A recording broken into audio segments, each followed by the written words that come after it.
na balita, nadala na sa Senado ang tax records ni Vice President Sara Duterte na ipinasupina ng impeachment court.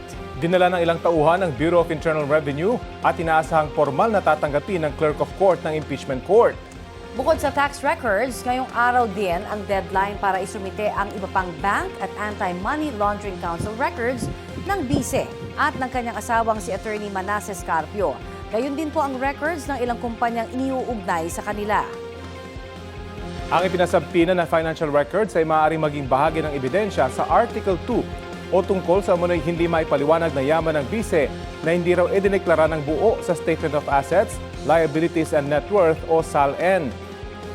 Update na po tayo tungkol sa tax records ni Vice President Sara Duterte na dinala sa Senado ngayong umaga. Matapos ipasupina ng impeachment court, may ulat on the spot si Ian Cruz. Ian? Yes, Connie, maaga nga nasa Senado ang ilang taga-BIR para ihatid ang ipinasumpina na tax record ni VP Sara Duterte. Ang record ng Mr. ng BICE na si Attorney Manasseh Carpio at nasa 19 na kumpanya. 2 red box yung nakita nating dala nila. Tumanggi magbigay ng pahayag ang mga taga-BIR. Formal naman na itong tinanggap, Connie, ng impeachment court sa pamamagitan ng Clerk of Court ng hukuman na si Attorney Renato Bantog. Sarado sa publiko ang pag-turnover ng mga dokumento. Magbabahagi na lamang daw ng larawan at video ang Senate Impeachment Court. Online din ngayon, Connie, ng pag-sumite ng records ng BICE mula sa Anti-Money Laundering Council at mga banking institutions. At kanina rin ay ilang kinatawan ng mga bangko ang nasa Senado. Tumanggi rin silang magbigay ng anumang pahayag. May nakita rin tayo na ipinasok na 4 na box na hindi pa rin nagpakilala kung anong banking institution.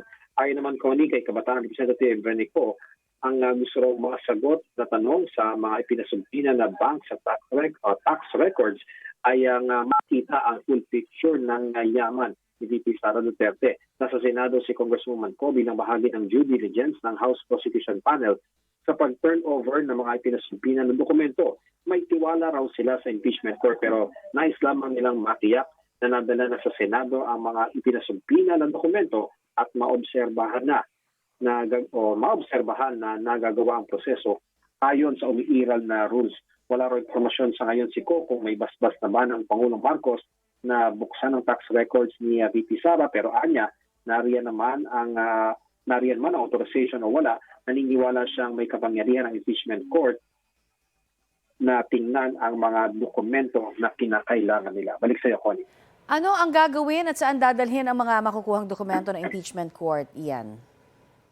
Well, Connie, yung impeachment court, sila na ngayon ang kahawak nito at magtatago. Sapagkat, Connie, sa ngayon, pinasumpina pa lamang ito, pero hindi pa nangangahulog ang ebidensya na kaagad ito. So, nasa kanila lamang posesyon ito para kapag kinailangan at may basbas na ng korte, ay pwede nilang makuha anytime. At ako, malaking tanong din dyan, kung may basbas na ba ang Pangulo na bulat-latin talaga itong tax records ni VP Sara.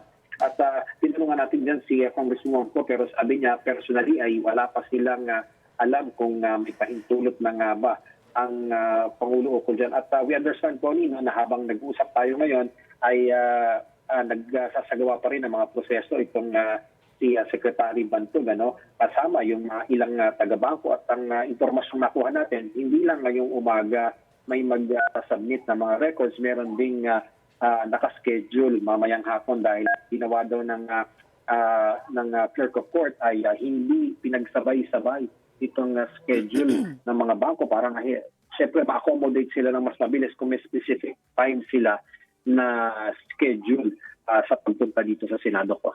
Maraming salamat sa iyong update, Ian Cruz.